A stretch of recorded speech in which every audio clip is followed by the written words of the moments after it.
भारत के नागरिकों ने ऑपरेशन सिंदूर के तहत उत्साहित करते हुए देश के सरकार के प्रति और सैनिकों के प्रति यही भाव उस दौरान भी व्यक्त किया।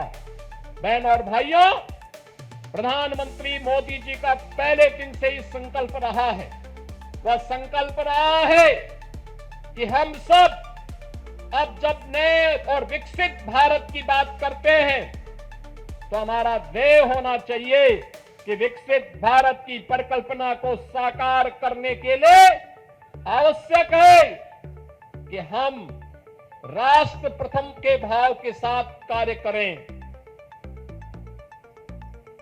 राष्ट्र प्रथम का भाव जब 140 करोड़ भारतवासियों के मन में आएगा, उसकी प्राथमिकता होगी अपने अपने क्षेत्र में उन कर्तव्यों का निर्वहन करने के लिए। जब 140 करोड़ का भारतवासी एकजुट होकर के लगेगा तो याद करना, दुनिया की कोई ताकत फिर भारत की ताकत के सामने टिक नहीं पाएगी। और प्रधानमंत्री मोदी जी ने देश की आजादी के अमृत महोत्सव वर्ष में भी यही संकल्प भारतवासियों को कराया था। और आज उसी संकल्प को दोहराने के लिए हम इस संकल्प यात्री तिरंगा यात्रा में सभी शामिल हो रहे हैं।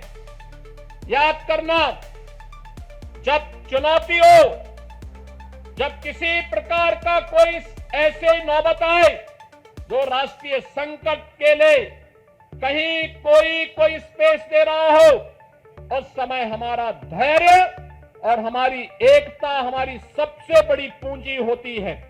और उसी धैर्य और एकता के इस माहौल में भारत ने अपने बहादुर जवानों के नाते पाकिस्तान के हौसले पस्त करते हुए, आपने देखा होगा कि पाकिस्तान और उसके आका किस प्रकार की शरारत में उतर आए थे।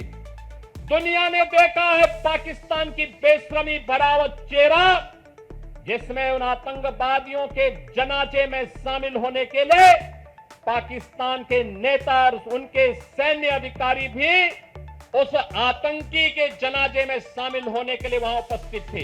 ये चीजें दिखती है कि पाकिस्तान एक विफल राष्ट्र है।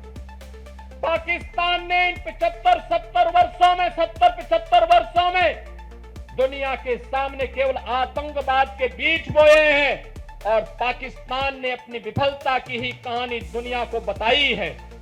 बहनों और भाइयों, पाकिस्तान की विफलता, आतंकवाद को उसके द्वारा दिए जा रहे प्रश्रय और यह आतंकवाद को उसके द्वारा दिए गए प्रश्रय इस बात को साबित करता है कि आतंकवाद एक दिन पाकिस्तान को भी निगल देगा। पूरी तरह खोखला हो चुका पाकिस्तान आज जिस प्रकार की हिमाकत कर रहा है, जिस प्रकार का दुस्साहस कर रहा है, ऑपरेशन सिंदूर उसका जवाब था। और आने वाले समय में तय है कि जो भी भारत की तरफ उंगली उठा करके देखेगा, भारत की बहन बेटियों के सम्मान के विरुद्ध उनकी सुरक्षा में सेंध लगाने का कार्य करेगा, उसके जनाजे में कोई रोने वाला भी नहीं मिलेगा।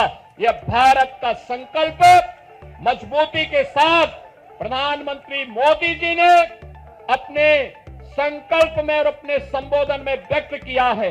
हम आभारी हैं प्रधानमंत्री मोदी जी के, जिन्होंने देश के अंदर पूरे देश को एकजुट रखाई। साथ साथ कल स्वयं पंजाब के आदमपुर में जाकर के बहादुर जवानों के हौसले को भी बढ़ाने का काम किया है। मैं आज के इस अवसर पर देश के बहादुर जवानों का हृदय से अभिनंदन करता हूं, पूर्व सैनिकों का अभिनंदन करता हूं।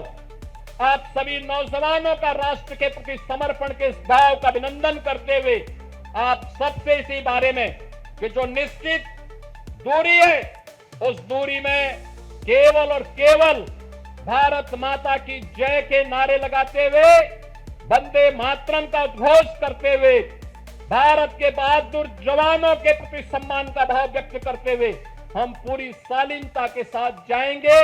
इस विश्वास के साथ मैं एक बार फिर से आप सभी का हृदय से स्वागत करते हुए इस पूरे कार्यक्रम के माध्यम से उत्तर प्रदेश वासियों की भावनाओं को भारतीय सेना को समर्पित करते हुए अपनी वाणी को विराम देता हूं।